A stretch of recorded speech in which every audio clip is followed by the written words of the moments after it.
இது இப்போ உள்ள ஜெனரேஷன் உள்ள பார்க் இது டைனோசர் அந்த மான் இதெல்லாம் வச்சிருக்காங்க. அது வந்து சூப்பர் மார்க்கெட்னு வச்சிருக்காங்க. சூப்பர் மார்க்கெட் போறோம். நம்ம முன்னாடி செட்டியார் பொம்மைங்கற வச்சு இது வந்து இப்போ சூப்பர் மார்க்கெட். இப்போ எல்லா விதமான பாத்திரங்களும் இருக்குறதுனால A to Z எல்லாமே இங்க இருக்கு.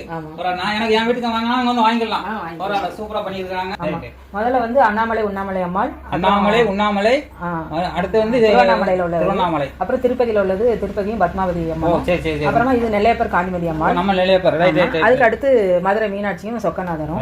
இது வந்து ஆறுபடை வீடு முருகர். ஓ சரி சரி. 6 படைக்கு நம்ம இங்க இருந்தே பாத்துறலாம் 6 படையுமே. Right right right. திருவண்ணாமலை போய்க்கலாம், திருப்பதி போயாச்சு, நெல்லையப்பருக்கும் வந்தாச்சு, நெல்லைக்கும் வந்தாச்சு, மதுரைக்கும் போயாச்சு. அடுத்து 6 படையை கூட்டி போயிருக்கீங்க. 6 படை. இது வந்து தசாவதாரம், பெருமாளுடைய ஒவ்வொரு அவதாரம். அது ஆமா. இப்போ கடைசி அவதாரம் நடந்துட்டு இருக்கு நமக்கு. யார் பண்ணது? நீங்களா பயம் பண்ணாங்க. பரவாயில்ல நல்லா பண்ணிருக்காங்களா? அதனால கைலாயத்துல வந்து பிரம்மா, விஷ்ணு, பிள்ளையார், முருகர் எல்லாருமே இருக்கிற மாதிரி பனி இது கூட அப்படியே உட்கார்ந்து இருக்க மாதிரி இருக்கு. நல்லா இருக்கு. பனி அப்படி சூழ்ந்தது நல்லா பண்ணிக்கிறாங்க. சூப்பரா இருக்கு. இது வந்து அம்மன் வந்து ஊஞ்சல் இருக்கிற மாதிரி செட் பண்ணிருக்கிறோம். சரி சரி. அம்மன் வந்து ஊஞ்சல் சேவை நடக்கும்.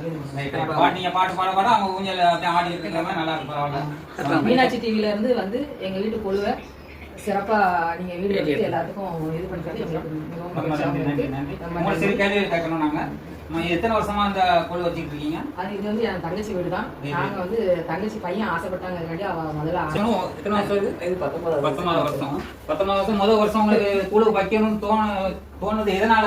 எங்க வீட்டுல பையன் வந்து ஒரு 6 வயசு இருக்கும்போது எல்லார் வீட்லயும் எல்லாம் வச்சிருக்காங்க, நம்மளும் வைப்போம் அப்படின்னு சொல்லி ஆசைப்பட்டான். அந்த உடனே அவனுடைய விளையாட்டு ஜாமான்களை வச்சு ஆரம்பிச்சோம். பையன் உங்களுக்கு வந்து ஆர்வத்தை தூண்டி இருக்காங்க. அந்த முதல் வருஷம் அவங்க எல்லாரும் பார்க்கும்போது உங்களுக்கு எப்படி இருந்தது? அது நாங்க வீட்டுக்குள்ள நாங்க மட்டும் பாத்துக்கிட்டோம்.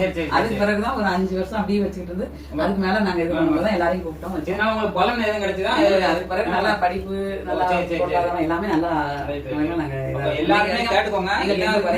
எல்லாருமே நம்ம வருஷம் கொழு வைக்கிறதுனால நம்ம வீட்டு பொருளாதாரம் நல்லா சிறப்பா இருக்கும். நல்ல பிள்ளைகள் நல்லா படிக்கும். அதனால கல்வியும் வரும், செல்வமும் வரும், வீரமும் வரும். நம்ம வந்து எல்லா சாமிகளையும் எல்லாரும் கொழு வச்சு நல்லபடியா கொண்டாடுறோம். நாங்க எப்போதுமே நம்ம எல்லா சாமி கோயில்ல போய் கும்பிடுவோம். இப்ப எல்லா சாமியும்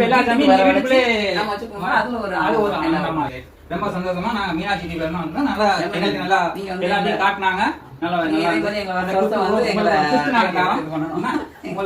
பொழுது பார்த்ததுல எங்களுக்கு ரொம்ப சந்தோஷமா இருக்கு. நாங்க மீனாட்சி டிவில இருந்தாலும் எங்க மீனாட்சியோட டிவியோட ஓனர் இவங்க தான். இவங்க கையால அவங்க கிஃப்ட் கொடுக்குறாங்க, வாங்கிக்கோம். அடுத்து நாங்க பெரிய பெரிய கிஃப்ட்டுகள் கொடுக்குற மாதிரி நீங்களும் இன்னும் விரைவுபடுத்தி நிறைய வைக்கணும். நாங்களும் வருவோம். ரொம்ப நன்றி. நல்லா